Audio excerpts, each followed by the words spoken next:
नमस्कार, आप देख रहे हैं इंडिया टीवी। आपके साथ मैं हूं मीनाक्षी जोशी। सुबह के 10 बज रहे हैं, वक्त हो गया है दमदार 10 का। तो खास मेहमान हमारे साथ स्टूडियो में मौजूद हैं। हमारे साथ वरिष्ठ पत्रकार अजीत द्विवेदी जी हैं, बहुत स्वागत है आपका। हमारे साथ पॉलिटिकल एनालिस्ट सज्जन कुमार जी भी हैं, बहुत स्वागत सर आपका भी। आज बात होगी सबसे पहले पश्चिम बंगाल की, जहां बीजेपी की सरकार बनने के साथ साथ चौतरफा एक्शन हो रहा है। पश्चिम बंगाल में योगी मॉडल कैसे लागू हो चुका है, उसकी तस्वीरें तो लगातार आप देख ही रहे हैं। बंगाल के मुख्यमंत्री शुभेंदु अधिकारी इस वक्त एक्शन मोड में हैं। बंगाल की टीएमसी सरकार के दौरान जमीन कब्जा करने वाले, रंगदारी, वित्तीय धोखाधड़ी जैसे गंभीर अपराधों का आरोपी गैंगस्टर विश्वजीत पोद्दार उर्फ सोना पप्पू को ईडी ने गिरफ्तार कर लिया है। लंबे समय से फरार चल रहा था सोना पप्पू, जिस पर हत्या की कोशिश, रंगदारी और दर्जनों मामले दर्ज हैं। सोना पप्पू से ईडी ये पूछ रही है कि उसके किन किन प्रभावशाली लोगों से संबंध है। इस मामले में ईडी पहले ही कोलकाता पुलिस के डीसीपी शांतनु सिन्हा को गिरफ्तार कर चुकी है। शांतनु सिन्हा पर आरोप है कि उन्होंने अपने पद का इस्तेमाल कर सोना पप्पू के अवैध कारोबार को संरक्षण दिया और बदले में करोड़ों की काली कमाई भी अर्जित की। पश्चिम बंगाल में अवैध निर्माण पर बुलडोजर एक्शन हो रहा है, करप्शन पर कार्रवाई हो रही है। आरजीकर रेप केस में शुभेंदु सरकार ने बड़ा फैसला लिया है। अब आरजीकर मेडिकल कॉलेज और अस्पताल के पूर्व प्रिंसिपल संदीप घोष के खिलाफ ईडी मुकदमा चला सकती है। ममता बनर्जी के भतीजे अभिषेक बनर्जी की भी कोलकाता नगर निगम के नोटिस के बाद मुश्किलें बढ़ती हुई नजर आ रही हैं। तो खबर एक नहीं है, खबर बहुत सारी है। पहले तो बात कर ले ये सोना पप्पू की और अभिषेक बनर्जी की ही। कोलकाता म्युनिसिपल कॉर्पोरेशन ने अभिषेक बनर्जी को नोटिस जारी किया है और सूत्रों के मुताबिक अभिषेक बनर्जी को साउथ कोलकाता में कालीघाट रोड और हरीश मुखर्जी रोड पर उनके घर को लेकर नोटिस भेजकर यह जानकारी देने को कहा गया है कि बिल्डिंग बनते समय क्या सभी नियमों का पालन किया गया। कॉर्पोरेशन ने बिल्डिंग में एक्स्ट्रा कंस्ट्रक्शन को लेकर भी जानकारी मांगी है और अभिषेक बनर्जी को अपने घर की बिल्डिंग प्लान को भी जमा करने के लिए कहा है। तो बातें बहुत सारी हैं, चर्चा की हम शुरुआत कर लेते हैं। लेकिन उससे पहले आप शुभेंदु अधिकारी का यह बयान सुने, कैसे उन्होंने नाम गिनाने की पूरी लिस्ट की बात कही है। छोड़ने वाला आदमी नहीं हूं हम लोग। बताओ चार नाम। एक बेले घाटा का राजू नस्कर, 18 प्रॉपर्टी। दूसरा कौसबा का सोना पप्पू, 24 प्रॉपर्टी। तीसरा भातीजा Abhishek Banerjee, lips and bounce का 14, अपने नाम में 4, पिताजी का नाम में और भी 6, 24 प्रॉपर्टी। और चौथा नाम सुनना चाहता है? जावेद खान का बेटा, 90 प्रॉपर्टी। ये लोग लूटा है, ये लूटने वाला। जैसे शांतनु सिन्हा विश्वास अंदर में है, सुजीत बस अंदर में है, आने वाला दिन में सब भ्रष्टाचारी को जेल के अंदर डालने का काम कानूनी तरीके से भाजपा सरकार करेगा। तो कटमनी हम हमेशा सुनते थे, लेकिन कटमनी से ये प्रॉपर्टी कैसे खड़ी हो जाती है, इसके कुछ अब उदाहरण सामने आने लगे हैं। क्यों? क्योंकि सरकार बदली। अजीत जी बिल्कुल। और ये देखिए, अभी इन्होंने कल ही जो कैबिनेट का फैसला हुआ शुभेंदु सरकार का, उसमें उन्होंने 2 कमीशन भी बनाने की घोषणा की। 2 हाईकोर्ट के रिटायर्ड जजेस जो हैं उनकी अध्यक्षता में 2 कमीशन बने। एक कमीशन जांच करेगा करप्शन के मामलों की, जो ममता बनर्जी की सरकार में करप्शन हुए हैं, कथित करप्शन, उनकी जांच करेगा। और एक जो है महिलाओं के खिलाफ हुए अत्याचार, उनके उत्पीड़न से जुड़े मामले की जांच करेगा। ये 2 कमीशन बनाया गया है। और एक वो जो पुरानी लाइन है कि बात निकलेगी तो दूर तलक जाएगी, तो वो अब बात निकलनी शुरू हो गई है। हम लोग को लग रहा है, अभी सब आदमी को लग रहा होगा कि म्युनिसिपल कॉर्पोरेशन हरीश मुखर्जी लेन में वहीं रहती थी, वो बहुत कंजस्टेड लेन है, वहीं ममता बनर्जी रहती थी, कि हरीश मुखर्जी लेन से हरीश मुखर्जी सड़क की प्रॉपर्टी की जांच है। ये जांच बहुत पीछे तक जाएगी। रोज वैली का मामला हो, शारदा चिट फंड का मामला हो, जो शांतनु सेनगुप्ता था, ये गौतम कुंडू था, ये तमाम लोग इन्हीं के पैसे से तो पार्टी बनी थी। और जब ये सारे मामले खुलेंगे, जब ये सारे राज खुलेंगे, तो आप समझिए कितना बड़ा जो है, हालांकि अपोजिशन कहेगा कि ये सब वेंडेटा है, राजनीतिक बदले की भावना से है, लेकिन ये मैटर ऑफ फैक्ट है कि वो जो उस समय तक सारे जांच जाएगी और सारी जांच होगी तो बहुत सारे लोगों के नाम इसमें आएंगे। एक तो ये करप्शन का मामला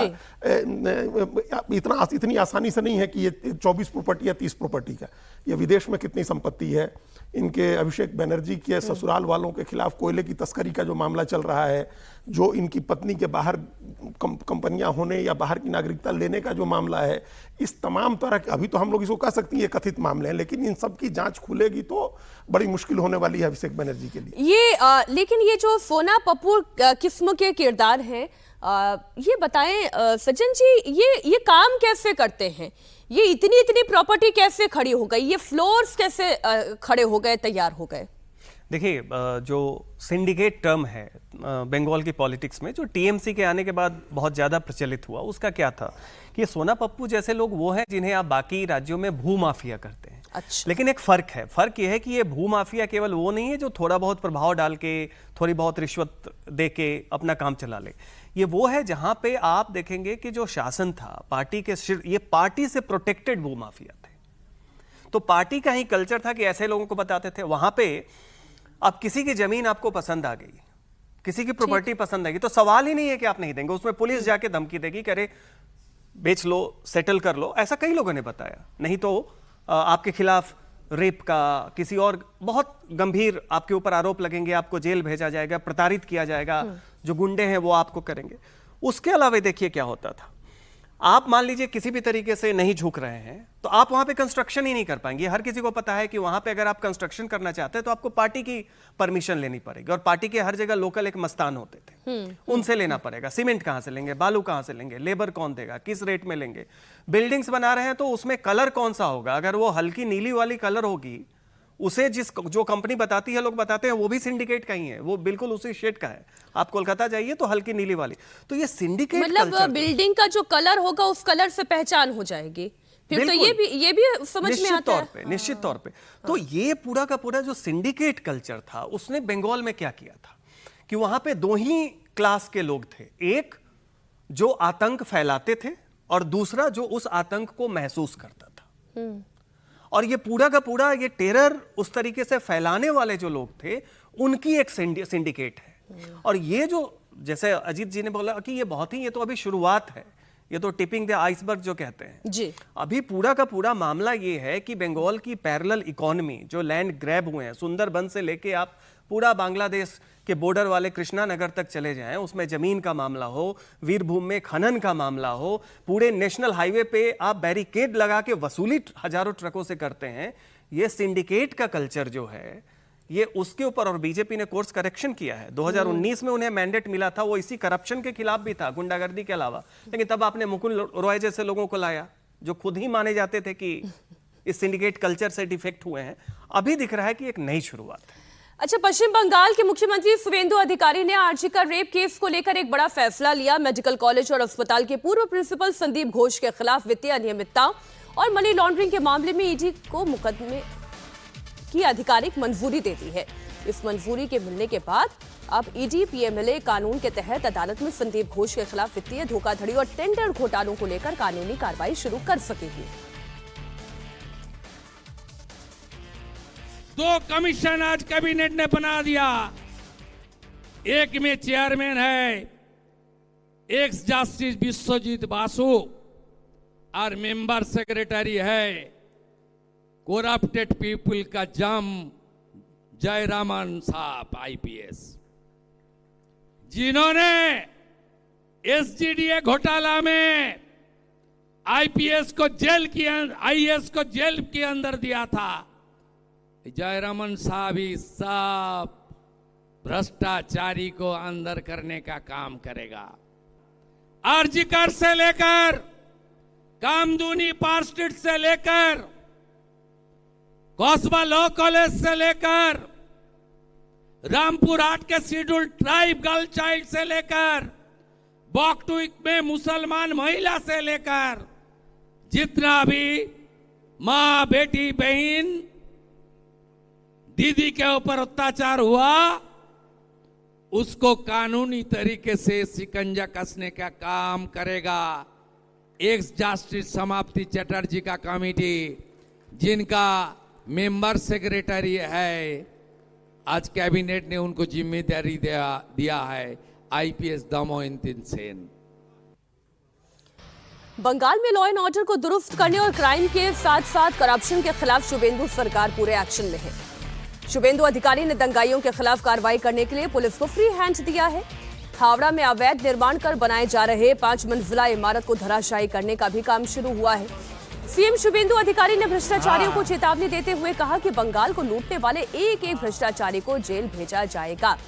अब बुलडोजर एक्शन को लेकर बहुत से लोग ये कह सकते हैं, कितना डिस्ट्रक्शन क्यों, इस तरीके से हथौड़े क्यों चलाए जा रहे हैं, क्यों निर्माणों को ध्वस्त किया जा रहा है।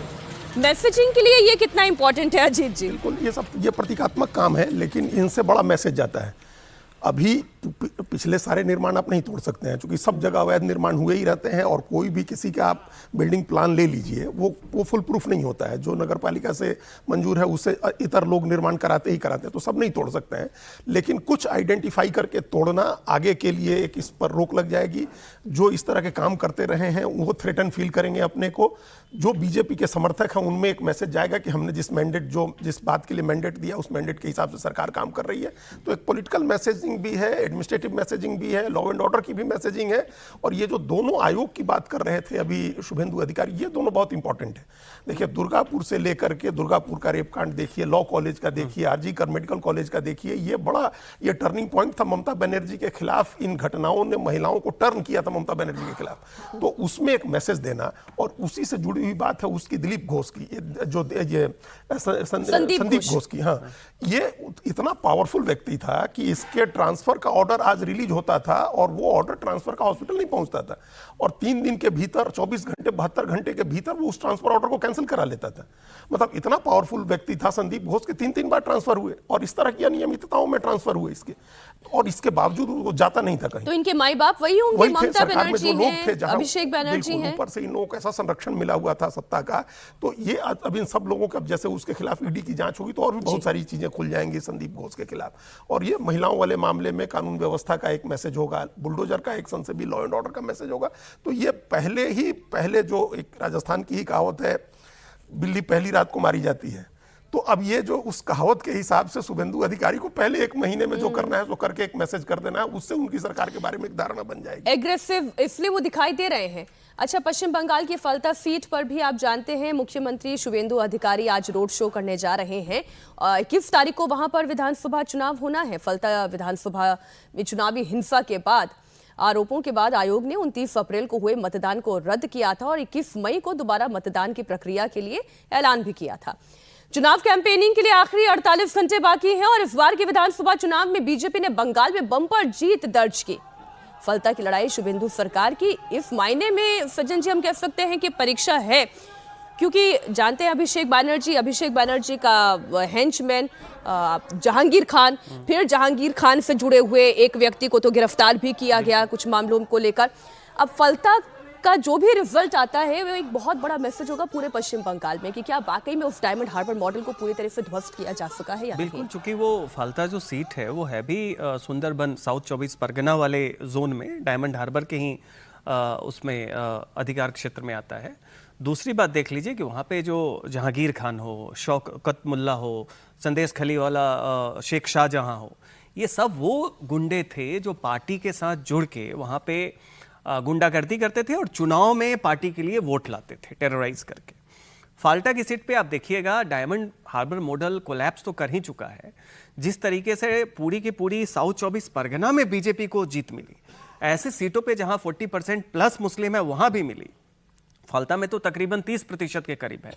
वहां पे तो शुभेंदु की लड़ाई ये नहीं कि वो जीतेंगे, कितने मार्जिन से विक्ट्री वो लाते हैं, ये बहुत बड़ी लड़ाई। और मैसेजिंग का आप एक संकेत भी देखिए कि शुभेंदु अधिकारी, अभी हम लोग बात कर रहे थे, बंगाली के साथ साथ हिंदी में प्रेस को एड्रेस कर रहे हैं बंगाल के मसले के लिए। ये शुरुआत प्रधानमंत्री नरेंद्र मोदी जब गुजरात के मुख्यमंत्री थे 2007 के बाद आप देखिए कि एज अ मुख्यमंत्री जब वो विक्ट्री के बाद अपने गुजरात के वोटरों को, मतदाताओं को जब संबोधित कर रहे हैं तो वो हिंदी में किया करते थे कि एक नेशनल ऑडियंस को भी कैटर कर रहे हैं। तो बंगाल की राजनीति में बदलाव जो आ रहा है, इसका एक संकेतात्मक जो ऑडियंस है शुभेंदु के लिए और बंगाल बीजेपी के लिए, वो केवल बंगाल की जनता नहीं है, वो देश की जनता भी है कि बंगाल का जो मैंडेट है कैसे वो देश को भी प्रभावित कर रहा है। तो फाल्टा की सीट भी उसी मुहिम की प्रक्रिया है। यहां चुनौती शुभेंदु की ये होगी कि मार्जिन ऑफ विक्ट्री कितनी होती है, क्योंकि डायमंड हार्बर मॉडल कोलैप्स कर रहा है, लेकिन कोलैप्स के साथ जैसा कहा गया कि 1 महीने के अंदर में आप ये एक अपना परसेप्शन कॉन्स्टिट्यूट करते हैं,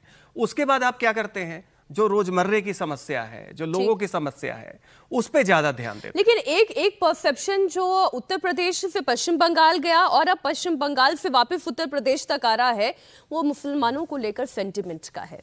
बड़ी खबर उत्तर प्रदेश के प्रतापगढ़ जिले से है, जहां कुंडा के विधायक राजा भैया ने धर्म परिवर्तन को लेकर बड़ा बयान दिया।